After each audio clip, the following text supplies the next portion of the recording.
Welcome to Empowered Kids TV Fireside Talks Live. We're here every Tuesday to take our capes off and find that beautiful connected community where you can get support. Tonight, we're talking all about why your kids don't listen and what we can do about it.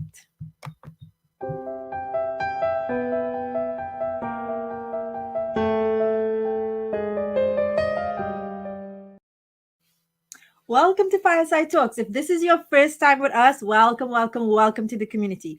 Be sure to find a way to plug in. You can join us on Facebook at Empowered Kids TV or on YouTube. It's a great host of resources that we've got for you on YouTube. Again, at Empowered Kids TV. And throughout tonight's session, be sure to leave questions and comments for our guest. Our guest today is the amazing Tiffanie Noonan. Tiffanie is the founder of E.P.I.C Parenting Coaching and Consulting, which aims to both educate families on how their interactions and relationships with their children have a lasting effect on development and also provide real tools to bring about lasting peaceful connection at home. As an osteopathic physician, she brings a holistic approach to preventing and treating children's illness.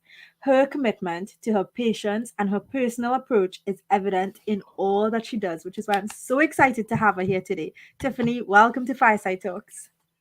Nicole, thank you so much. I'm equally excited to be here and have the opportunity to connect with your community and hopefully help a parent or two or a whole bunch of them feel a little bit more connected and feel like their kids listen to them a little bit more.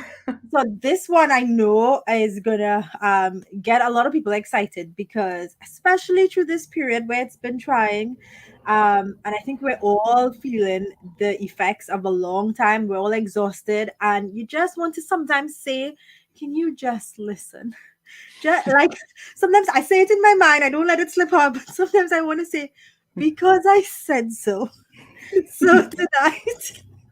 I'm really excited to hear more about the topic on why our kids don't listen and then what we can do about it. So I'm going to pass over to you.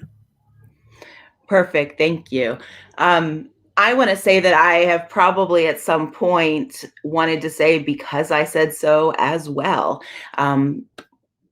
Having children listen to you is definitely one of those areas in life that can at times be trying when we're already exhausted and tired and we're overwhelmed.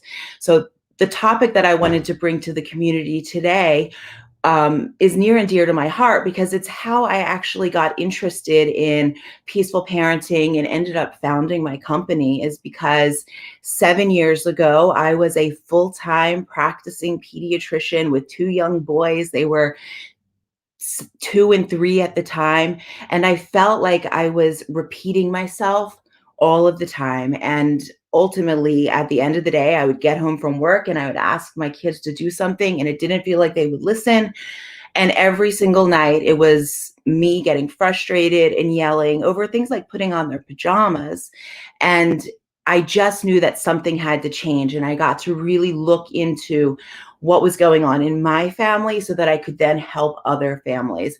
I didn't at that time really know what the answer was, but I was really committed to finding a different way because I was tired of going to bed at night feeling guilty that I had been mean, that I had been yelling, that I had been frustrated, that my kids were crying.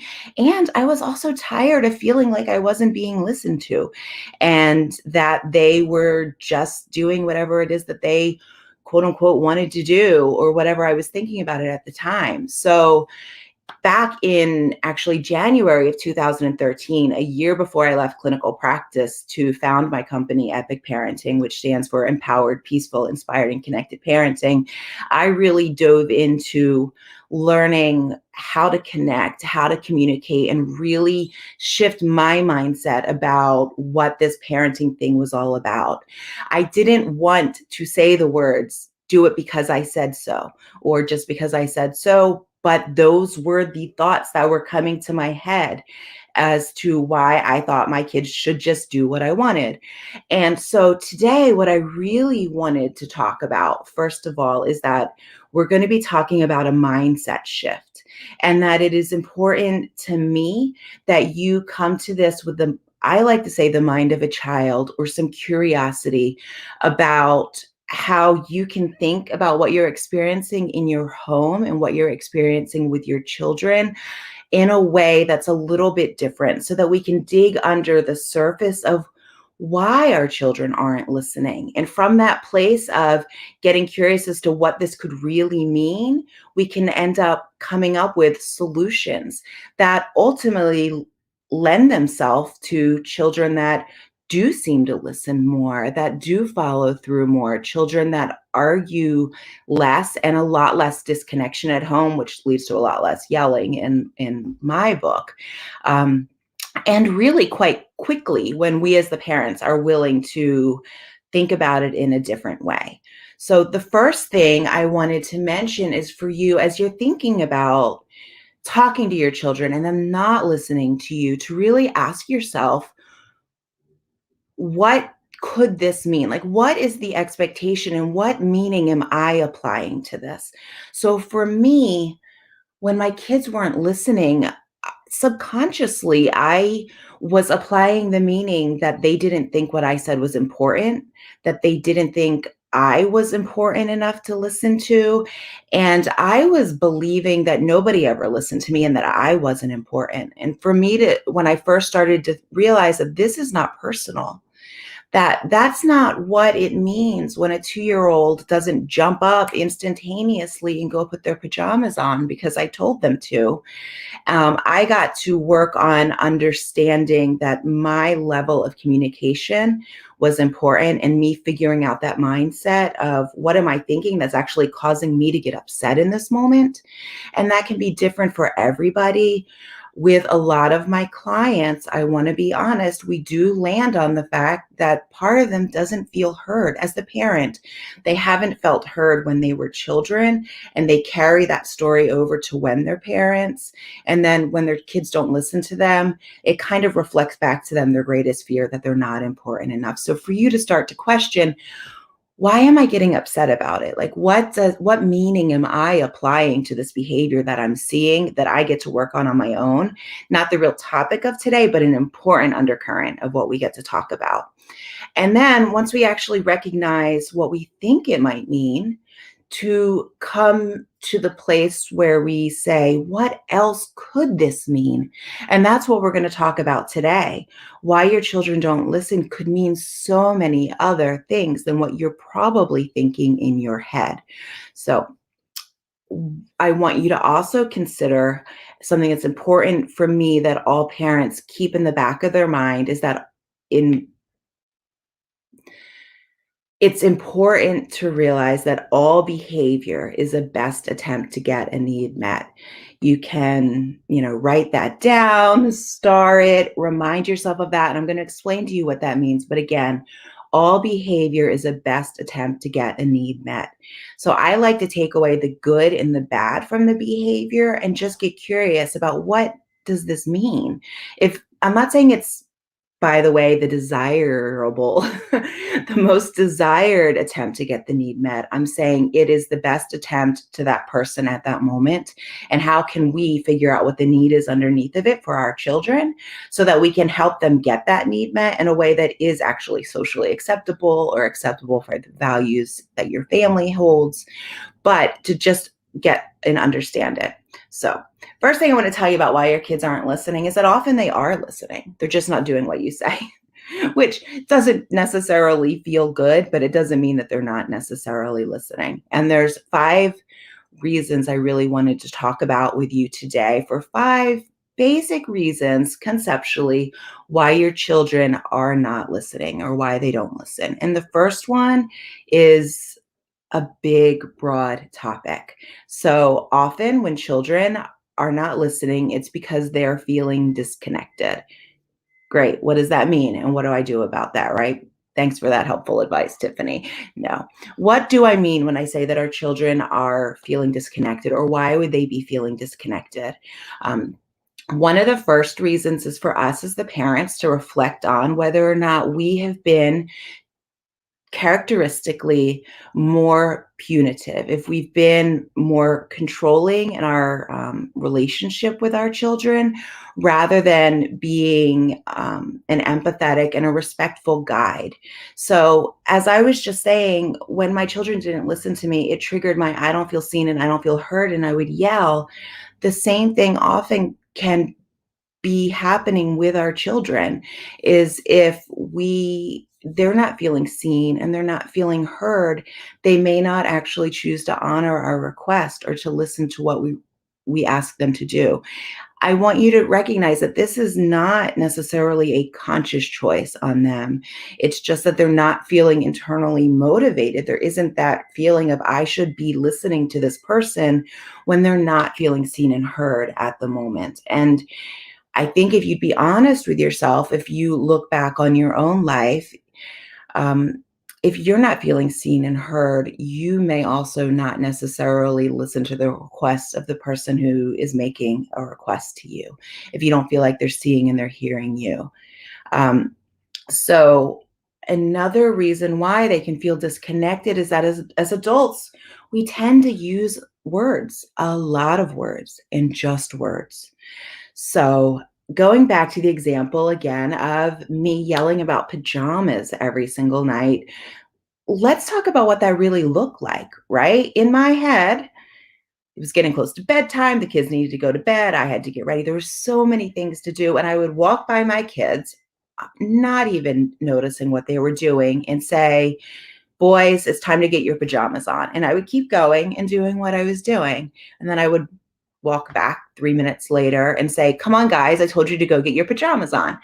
They hadn't moved at this point. Um, then I would keep doing what I was doing. And about 5 minutes later, I would walk back and they would still be doing what they were doing. And then I would yell, like, guys, why don't you ever listen to me? I asked you to put your pajamas on. This is what we need to do. They would get upset. They would go put their pajamas on, but it certainly didn't feel good to me the way that interaction happened. And when I talk about that, all I was using was words. So if my children are feeling disconnected from my request, I wasn't seeing or hearing what they were doing. And it was a very simple shift once I realized that I hadn't taken the opportunity to actually create connection with them before making the request. So, what would connection look like in that particular situation? If the first time I walked through, I would actually get down on one knee. They remember they were little boys at the time, 2 and 3. Get down on one knee so I'm at their level. Put my hand on their shoulder and say, hey, bud, I see that you're playing. This looks like fun. Listen, it's getting close to bedtime. How about you? How long are you going to be here? Couple more minutes. You just need to finish that puzzle. Awesome. When that's done, do you think you could go put your pajamas on? I would have a conversation with them. They would make an agreement.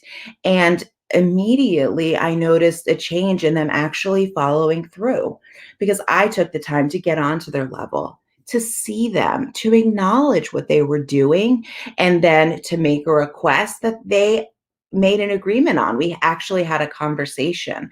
And I'm almost embarrassed to admit how many of our interactions before I made that discovery of connecting with them, before making the request, were really just me barking an order and not actually connecting with them. So, um, and then one more reason why children may feel disconnected and therefore not be listening to you is if we have been, as adults, using guilt to try to change their behavior or to get them to do something that we want them to do. An example of this would be going into my boys' room and asking them to clean up, and not just saying, hey, could you please clean your room? But using guilt would look like, boys, I don't know, does this ever sound like you? Boys, I need you to clean your room. I spend all day cleaning the house. I'm trying to keep this house nice. I do so much for you. I need for you to keep this room clean so that I don't get stressed out. That's using guilt, right? That's not asking them to do something because they understand why they're doing it or to explain why it's important. It's really shifting the focus onto them doing something to give me a result. for me to be happy, for me to find peace. And in an even more dangerous concept, if you think of what you're really teaching there, I was kind of teaching my boys that they were responsible for other people's feelings, which is not emotionally healthy or the way that I want them to grow up. I'm responsible for feeling good about the house. I'm responsible for taking care of myself. It was never their job to do something so that I would feel better, so that I would be happy. That isn't their responsibility. To do it because they understand it, for us to be able to communicate is. So the first reason why your kids may not be listening to you is that they're simply not feeling connected either to you in the moment or to the request that you're making. And I would love, when you're watching this video, if you're watching now, any comments, if that resonates, if you can look at that and say, that's something I can think about, and I can actually see where that's coming into play in my family. And, shoot Nicole a message, ask us a question at any time. I would love to hear your input on that. So I said there were 5 reasons today. Reason number 2, as I mentioned at the beginning when I started talking, was that all behavior is a best attempt to get a need met. So we're going to talk about a need here. All humans have a basic need for autonomy, to feel that they are in control of their life. This isn't a negative thing, and it doesn't always come into play in our relationships. It can vary how much of a need for autonomy that we have, but that is a basic human need. So if our children are feeling over directed in their life, meaning that they don't feel like there is a lot of autonomy, if we are telling them what time they need to go to bed and what time they need to get up, and then that they need to do X, Y, and Z, and there's not a lot of space in there for them to feel like they have control over their life, then behavior itself will be expressed in a way to create that autonomy that they have a basic human need for. That means they might not be listening to you. They may not do what you ask them to do because they are trying to feel as if they have some control in their life. And as parents, we get to reflect again on, am I being kind of controlling? Am I dictating their every move and the space and how they do things? And then from that place, rather than judge ourselves for it and feel bad about that, we get to say, well, great feedback. What can I do differently so that my children do have their need for autonomy met? What would that look like? And think about, like, I don't like being controlled. I don't like being told what to do. And I am a 46-year-old woman. So if someone were to just tell me I needed to do something without checking in to connect with me or noticing what I'm doing, as unevolved as it may sound, even if it was something I was going to do, part of me might be like, not going there right now, not going to listen to what they're saying, because I do have a very strong need for control over my own life and for autonomy. It serves me well in many arenas, but it certainly doesn't serve if someone's trying to come in and speak to me in a way that doesn't actually allow me to express myself and feel like I have some control. So what can you do with your children? There's a story that I tell very often of, I don't know how old your children are, but when my son was 2 and I would pick him up at daycare every single day, and it was my rule that he had to hold my hand walking across the parking lot. Legitimately seemed like a great rule, right? Don't want my kid to be run over by a car. Not on my list of things to do after a busy day at the office is have to like scrape a kid who's been run over off the ground, off the pavement. And ultimately he would shut down, hit the ground, start crying because he did not want to hold my hand across the parking lot. And I was inflexible about it. Well, my youngest son, who is now almost 11, it's been quite a while since then, really likes to feel like he has some control over his life. And as soon as I realized that instead of just telling him what he had to do, that I could give him choices. You can give choices. You still have to be connected to me, right? So you can hold my hand, hold my coat, or hold my purse, but you need to be connected to me in some way while we walk across this parking lot. His need for autonomy got met because he was not being told what how to do what I was requesting, and he could understand the why. So giving choices is one way to do that. Another thing is to really look back and say, am I balancing instruction, me telling them what they need to be doing, with time for free play, where they get to create their own experience, where they are in control of what it is that they're doing? And then the third suggestion I have, if you're really coming up against this strong need for autonomy and control in their lives, with a child, is to actually make it playful as well. To actually schedule in time, or you say to your child that likes to feel like they're in control, hey, I have a game. Why not for the next 30 minutes? You get to tell me what I need to be doing. You get to control the situation. You can tell me where we're going to turn in the car, or you can tell me what game we're going to play. And you actually make a game out of them feeling empowered to create the situation that they want, and make it a little bit more playful, because this life thing, as adults, we can make it very serious. And if we're willing to get a little playful with it, we'll find that it actually, all the other moments get to be easier, because you're feeling that need, that cup is getting met in ways where there's no longer a desire for your child to resist listening to you just so that they can gain control, because they've had all these other opportunities to feel like they have control in their life. That was reason number 2. Another need, reason number 3, and it ties into what I had just said, is that children do have a strong need for play. It's how they learn, it's how they experience the world, and it's actually a really beautiful place to be. So, how would that contribute to why you don't feel like they're listening to you, though? Let's just be honest. Sometimes as adults, our requests are boring, right? We have an agenda of what needs to get done in life and the things that are seeming important to us. And it isn't necessarily all that important to children in that moment. They're not fully understanding it because they want to play and experience the world, and they don't know or fully understand why they need to pick up their socks right now when it's a beautiful day outside, or whatever that you're having arguments about. So what do you do about that? Yes, they're going to think that we're boring sometimes. Sometimes we might think that we're actually boring if we think about it. Um, One, keep an open mind. Again, get curious. Why are they not listening to me? Um, and then also be willing to recognize, does my child right now have a need to move their body? What happened before we got to the situation where we're arguing about them not listening to me?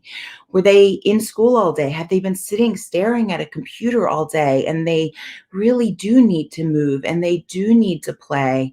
And is it possible that we get to acknowledge that and allow them that expression before asking them to dive into the chores or get to the not so fun, kind of boring adult requests that we have for them? So, really recognizing that strong need for play, and maybe even using the opportunity when you're remembering that to think about, when was the last time you played, and about your need for play, and being willing to maybe even dive into them and say, you know what? Why don't we get out and take a walk? Why don't we throw a ball? Why don't we do something else? And you get to learn as well that maybe dinner can be 10 minutes late, the dishes can be dirty for 5 more minutes, and it'll all feel a little bit better. Um, a very important reason why our children may not listen to us, number 4, is a lack of understanding as to why the request is important. Again, as I said, as adults, if we're just using words and we're asking our kids to do something, but they don't really have an understanding, and we have an expectation that they're going to understand why it's important without actually discussing it, that can lead to disconnection and them simply not following through or simply not listening. Again, not because they're trying to drive you crazy, not because they are attempting to create conflict in the home, but because they don't understand. So for all of my clients, I talk about really having a set of family values, really getting clear on like what is important for as we live as a family. For my particular family, there's more than I'm going to discuss, but when my boys were, like I said, 2 and 3, we set these values of love, respect, fun, autonomy, not autonomy, integrity, although autonomy is important, integrity, health, service. And we talked about those values as a family, not in connection in the beginning to a limit or a request, but just why we thought they were important and got their feedback. Even at those young ages, believe it or not, fun and health were values that my children chose. They added those to our list of family values when you actually connect with them and communicate with them. Once they understand those family values, when I make a request, when we are asking them to do something, I make the request from a place of our family values. So it's easier for them to understand. I'm asking you to turn off the video games. Screen time is over because for our health, remember we've discussed mental health and we've discussed our physical health. It's important that we get outside. Health is important to us as a family. That's the reason why I'm making this request to you. It's just not some arbitrary thing that I, as their mother, as the all-knowing adult, they don't think I know anything. Nicole and I were talking about that ahead of time. As the all-knowing adult, I pull out of the ether that they're just supposed to understand, but we've had these conversations before. And then when I make the request, I connect, I talk about the family value, and they come to it from a place of understanding. And once they understand why I'm making a request, I'm a lot more likely to actually have natural cooperation. And then the fifth reason I wanted to talk about today, why our children may not be listening to us, is our own expectations, or not really, or expectations that may not be age appropriate. So it is important to remember where our children are in their development, in their neurological development, in their emotional development, so that we're not setting them up for failure and not setting ourselves up for connection. A like simplistic idea about this is taking your kids to like some fancy sit down 5-star restaurant at the ages of, toddler 2, 3 years old, and expecting them to listen to you when you say, you need to sit here, be quiet, speak in low tones because this is a fancy restaurant. You're setting yourself up for, for stress. You're setting them up for failure because developmentally at those 2, 3, 4 years old that I just said, they're not at a place to be able to. Impulse control isn't that great. To not be loud isn't that great. To not get overexcited in a new environment and to be able to keep that under wraps isn't so great. You would be a lot more successful taking them to the loud family restaurant where it's okay if they color and they play, and maintaining the expectations that we don't throw food and that we're respectful, but they can also still be at the age where they're at. And that's on us as parents to be able to look back and say, okay, I understand that my kids don't have a fully formed frontal cortex, that they live in their emotional brains, that they have big feelings. Am I expecting them more from them than developmentally is appropriate? And then from there, be able to reflect back and say, what do I get to shift in what my request is because it's not age appropriate? Or how can we rearrange this particular situation that it is still meeting the kids where they are developmentally? Your 2-year-old is perfectly capable of picking up toys. Your 2-year-old is not necessarily, should not be expected to care if the toys are out. So how can we work with them, make it fun, make it a game that they're not going to notice necessarily? Doesn't mean that as they get older, they won't notice. It doesn't mean that things don't change, but where are they developmentally? And are our expectations of what they should be doing out of alignment with where they really are? So the core of all of those 5 topics was number 1, right? Connection. And really, I think an important aspect is getting honest with ourselves, whether or not when we're saying our children aren't listening, whether or not we've actually even engaged them in the conversation, whether or not we have taken the time to get an agreement from them or a disagreement from them where we can at least communicate as to why this isn't working, why we need to do it differently, and then shift. The end result of that is, by the way, children that naturally do cooperate more, that do listen more, and that a life at home that feels a whole lot more peaceful. And it starts with us and our mindset and saying, what could this mean? And how can I do this differently? So I hope that if you have any questions, we can talk about it, or if Nicole has anything that she would like to add or ask me. But the core that I want you to walk away with this is that your children are not listening to you to drive you crazy. It isn't personal.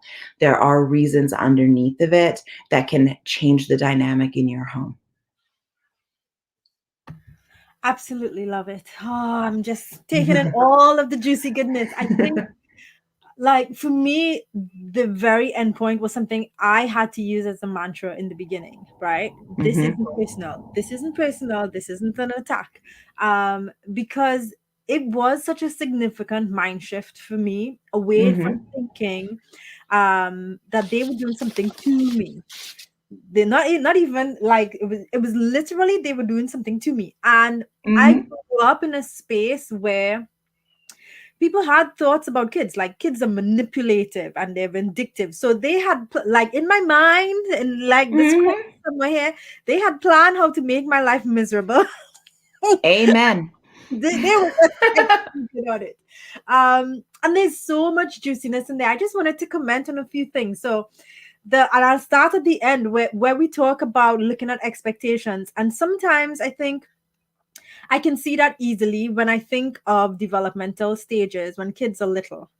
Mhm. And it's easy to forget as they get older that that is still true, right? And I'm Mhm. really good that can easily forget what happened last week, but I have a good memory of my preteens and my teens. And I try to just pause and remember what it was like for me, so Mhm. that I don't then put a blinder on and try to make something about my kids or think their behavior is something that they're doing to me or to somebody else, but just recognize it for what it is. So, like, I remember being a teen and my mom and my dad would ask me to go look for something, or I would be looking, I could never find what I was looking for. Like ever. And my son is the same way. He will go into the fridge to get something to make for himself, and he's Mhm. like, I can't find it. And I'll open the fridge and I'm like, it's right here. It's like, Yeah. but because I remember that, I don't take that as you're being lazy. You didn't want to look in the first place. Like, I don't put a Yeah. story on it. And I think it's really important for us to give our kids that grace, irrespective of their age. So I love that you talked about Yeah. that. Um, I love that. And we have that conversation in our house often too. And it's important to me. I'm very particular about what lessons am I teaching. I can't control what lessons my children take away from it, but I am, it is important to me that I'm at least communicating something. So even from that example, I would take that and turn it on like it's our own mindset shift, right? So like if you're going into the fridge saying, I can't find it, odds are, I mean, that's the way our brain works. Our brain works. You will not see it. If you are thinking, I can't find the salt, you will not find the salt, even if it's in your face. So I use that as like a teaching, like we talk about neuroscience more than any family probably should around here. But that's an example of maybe we get to shift our mindset into getting curious about like, where could the salt be? And maybe it'll pop up. But yeah, having someone, it was hard. It's hard even as an adult now, but when you were a teenager, when you were told what your actions meant, right? Like that just means you're lazy. And you're like, no, I tried. I tried. And it didn't because work I out. did try, like, and Yeah. As crazy as what I remember, like I had this thing, I was like, okay, I'm gonna beat this. So I remember as a teen, I could have been maybe about 14 or 15. If I was looking for something, I would touch everything in the space because I was so sure that it was just there and my eyes just couldn't see it because my mom would tell Yeah. me she would find it. Yeah. But what I took away was just have grace for your kids. See them with Yeah. the best of intentions. And I think what I would like parents to get from this is that that's a fundamental element of building trust. When Yeah. you have a perception of somebody else that is less than honorable, that erodes your trust. Whether you can see it or not, it erodes the trust that you have within the relationship. But when you can come to that space thinking the best of the other person, and make space, especially for your kids to stumble and fall and make Mhm. mistakes and get back up and try again. The lessons Mhm. in there are so much better, but the relationship connection is deeper in Yeah. along the way. Really, Um, yeah, really believing they're doing the best that they it's can. doing the best that And they really, really giving yourself grace as well that you're doing the best that you can. And it really starts with that. can. If you're not giving yourself grace, it's hard to give others, but we all mess up. Every day. On Um, the regular. I also love the talk about autonomy, and I'll tell you why. For a long time, I really wanted to dive deep on the word discipline and Mhm. what was really at the root of discipline compared to the perceptions or the way we've contoured the word and skewed the word Mhm. and the meaning now.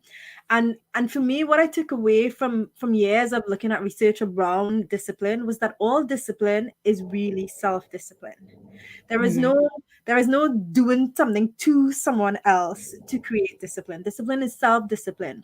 And at its core, there are some fundamental requirements for self-discipline to develop, and autonomy is one of them.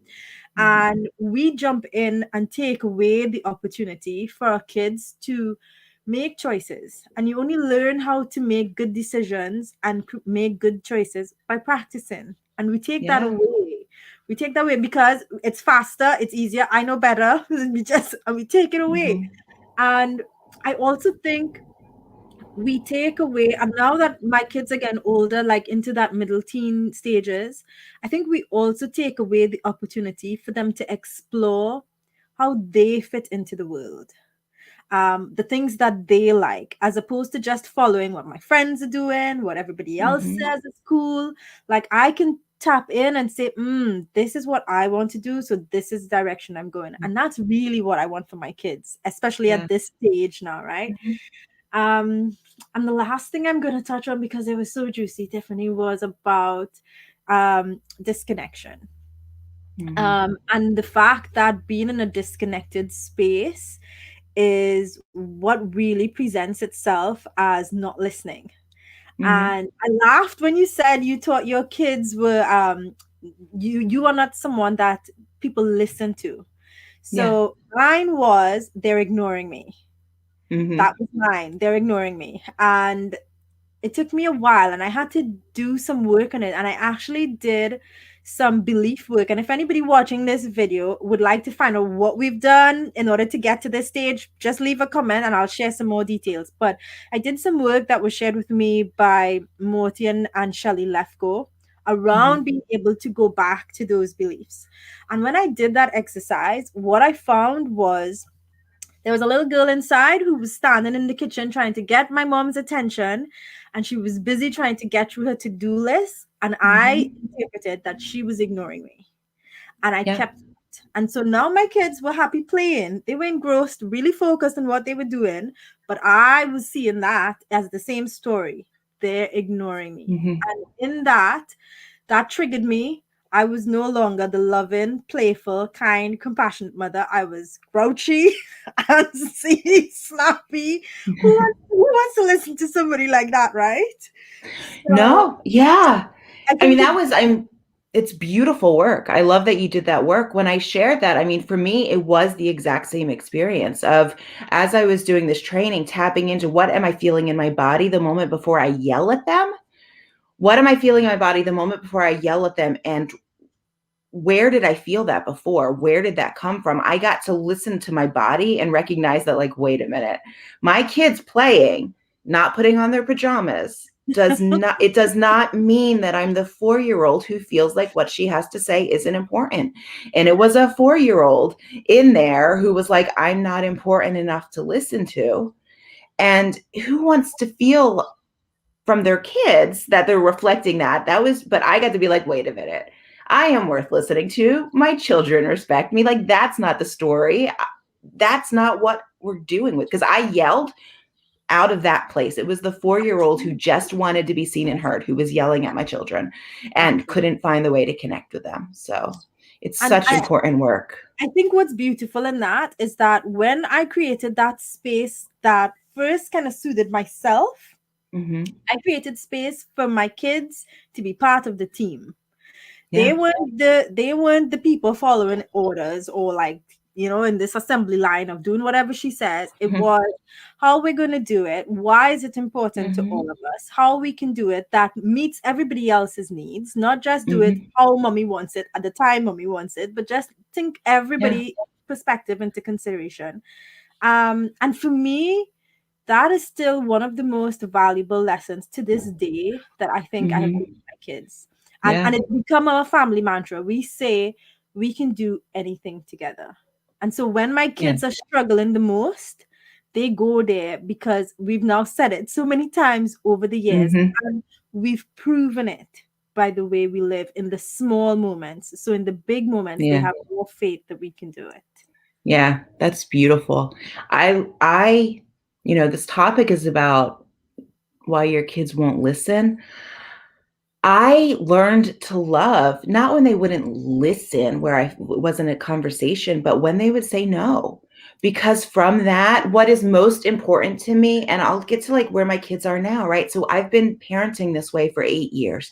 I shifted everything 8 years ago. So my boys are almost 11 and 12 years old. I wanted them to grow up knowing their own inner voice, right? That autonomy with a high sense of self-esteem, because it is not always going to be me walking around telling them this is what you should do. So they got to say no to me at an early age, and not disrespectfully, but they got to say, I'm questioning why you're telling me to do that. What is the reason why? Let me understand. And to teach them the lesson of how does it feel in your body? Well, I'm here to tell you now, children that listen to their body and don't just follow their friends is the result in a way that makes me more passionate about this work. Because one small example, a month or so ago, they were outside with their friends. They said, we're going to the playground. And I'm like, we don't live in a neighborhood with a playground, by the way. I was like, what playground? And they're like, oh, the one at the church. I'm like, okay, what do I know? And they came home like 10 minutes later. And I was like, oh, I thought you'd be playing longer. And my son said to me, now they were with their friends who are, my boys, like I just said, almost 11, 12 years old. Their friends in the neighborhood are like 13 and 14 years old. They came home and my son said, it didn't feel right in my body to have to climb the fence Oh, to play in the playground at the church. So I wow. came home because it didn't feel right to me. And I That's was like, that is why I do this. That is why I've taken the time to slow down and to see them, because they can listen to their body to make the right decisions. And I can let them know that I'm proud of the decision that they made, but I didn't need to be there. They didn't just do it because the older friend said so. They did it because it didn't feel good to them. right. And Tiffany, ultimately, that should be the goal that we're all striving Yeah. for, right? You don't want to pass on the instructions you give to somebody else that they're Mm-mm. now given instructions and your kids are following. You want them to be able to think, to be able to act out of the values that you've created as a family Mm-hmm. and what feels good, their own What inner feels guidance. good to them, because I want them to lead their own happy lives. It has nothing to do with what I want for them, other than, I mean, ultimately what I want for them is to find satisfaction, peace, and joy in their life. They're going to have struggles. It's going to be hard. They're going to have to work on things. But what that looks like, I mean, we can all say, like, when they were little, I imagine. No, at the end of the day, at this point, I just want them to be happy. That came from a life shift in my own, right? By recognizing that I didn't want to practice clinical medicine anymore. I wanted to do different work. I got to like stand up for myself and make a change, and that nobody really gets to dictate what it is that we do in our lives. Just so that goes to them as well. I mean, listen, let's just be honest. Sometimes it would be nice if they would just be like, sure, whatever you say, mom, whatever. But ultimately, it's not what I want for them on such a grander scale. Every time I slip and I say you're not listening, my son quickly corrects me. We are listening. We've all heard you. We're just not obeying. Amen. And then I know, okay, go find your human playfulness. And if you can't find it, you need to take a break. Yeah, that's right. That's right. It's fundraising. It's fundraising kids that'll say things to you like, I think you need to go meditate, mom. And I'm like, oh, really? That's the side effect of raising kids that know how to be able to speak their truth in a very loving and respectful way. Yeah. But it reminds me to tap into my own sense of playfulness, because if I can't respond to that in a playful way, that's on me. Yeah. That's not on my kids. So I love it.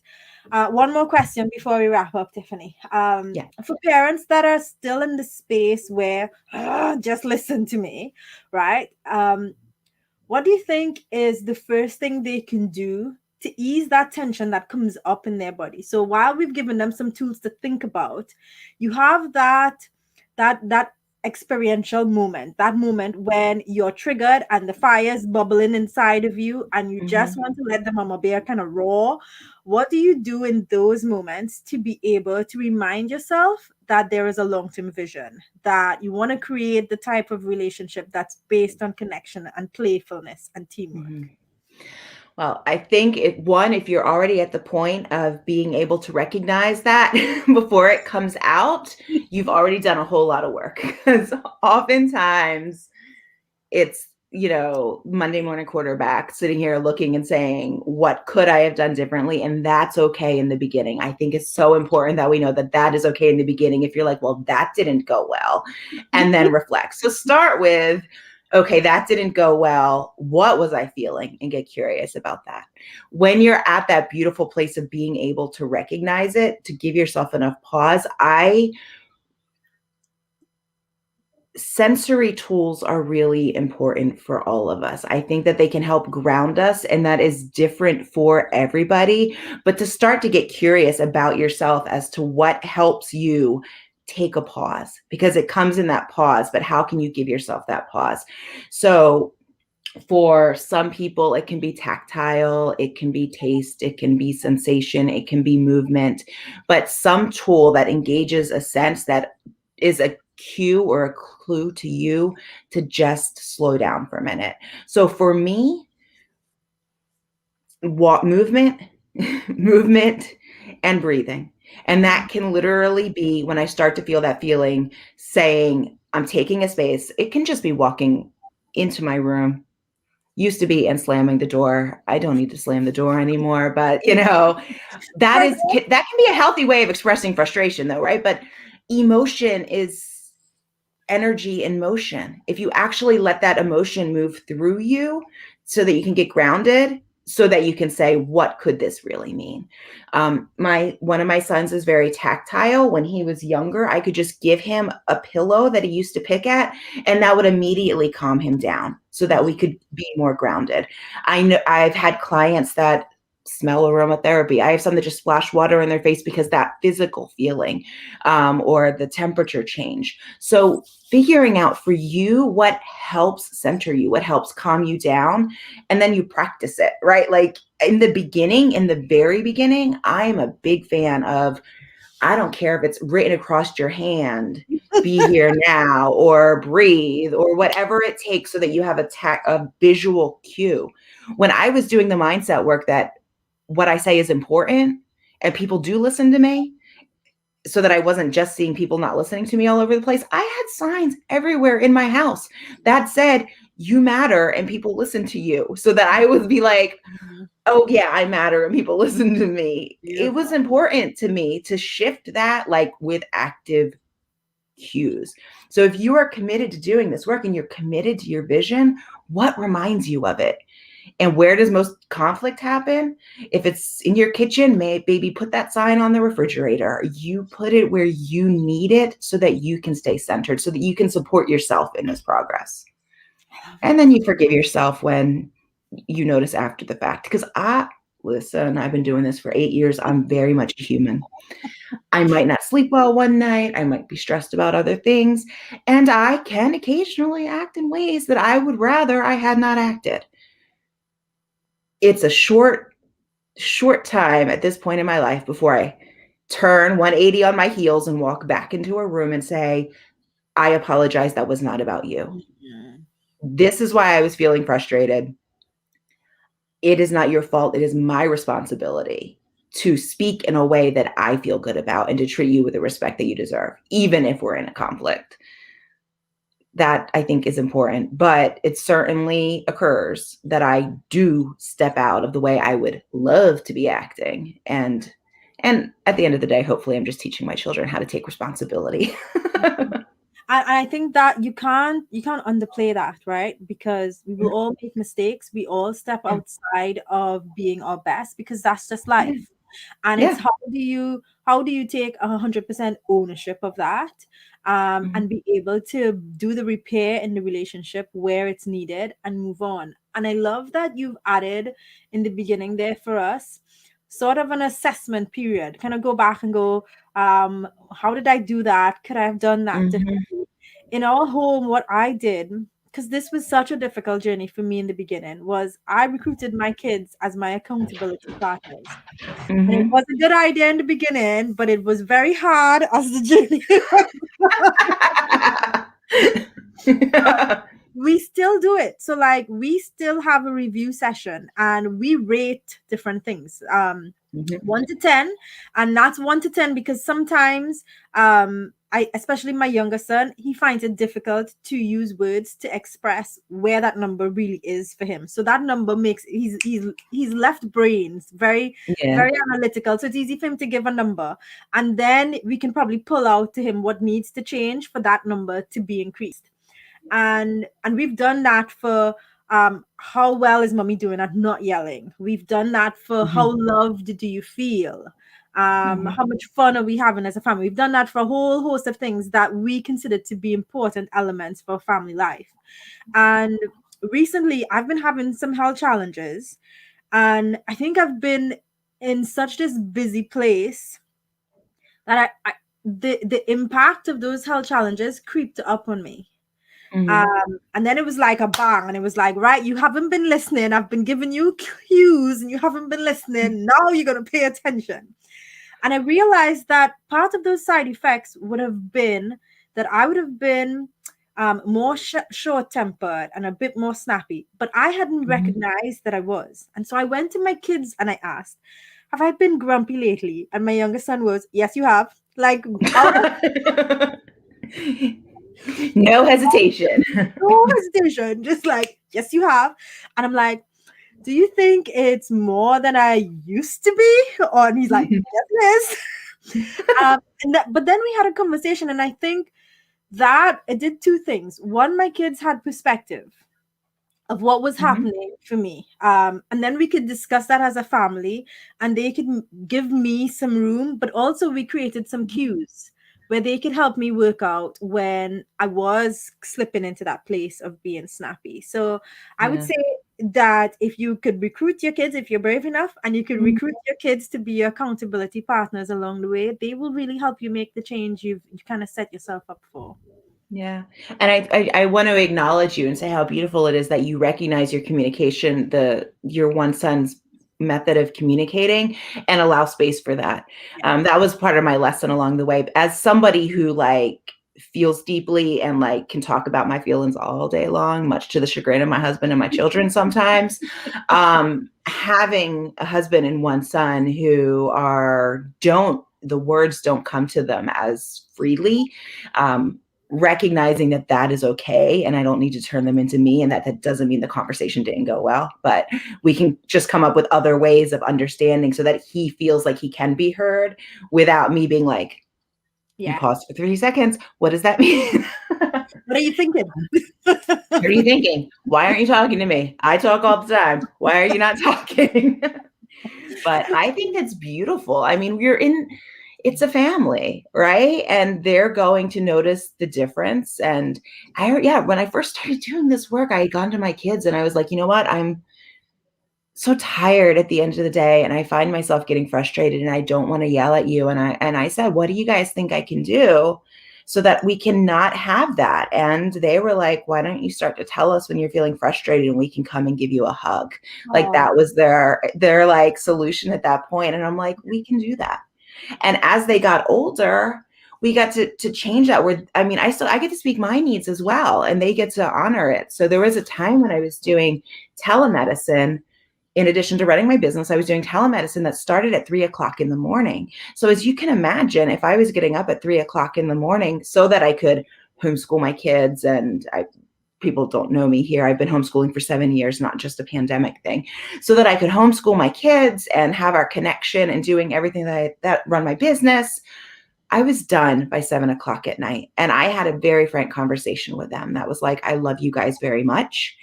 I find myself being short-tempered after 7 p.m. I'm like, and I love that you're having fun, but I can't handle any extra stimulus of like the noise and those things. So I'm going to need some understanding after this hour. And it really came to the fact that like if we were driving in the car and they were starting to nitpick with each other or even just playing and singing, and I was finding myself wanting to explode. Just being able to say to them, hey guys, what time is it? And they'd be like, oh, 7:05, mom's time is up. Right. And that, then they could take their noise someplace else. Cause it was really just like sensory overload at that point. It wasn't even necessarily that they were doing anything wrong, but I had a strong need for peace and quiet after a certain hour that I got to ask them for. And we had an agreement. So me just saying, what time is it? As long as it was after 7, they were like, oh, we know what that means. That's not about us. And what We a get to go beautiful someplace else. lesson. What a beautiful lesson. It's not about us, but we can also help. Yeah, we can help. Yeah. We can go be goofy kids that are playing in our bedroom. Tiffanie, thank you so much for sharing with us. This was an amazing conversation that I know all of our parents are going to get lots of value from. So thank you. Well, thank you so much for having me on. And any questions that come up, I am always here. So okay, take care. Take care. Bye. Thanks again for joining us tonight. As we always say here, this is the place where we remind you that you're always one connection away. Be sure to join us. Again, you can subscribe on Facebook or on YouTube at Empowered Kids TV. Until next time, Empowerers, take care. Thank you for joining us for this episode. We're all about sharing and supporting this village. So if you found value in this episode, be sure to share it with your family and friends. And remember, this is a weekly show. So if you haven't already, subscribe and hit that bell icon so that you'll be notified of our next episode. As we always say in the village, you're just one connection away. With love and gratitude, Empowerers. Until next time.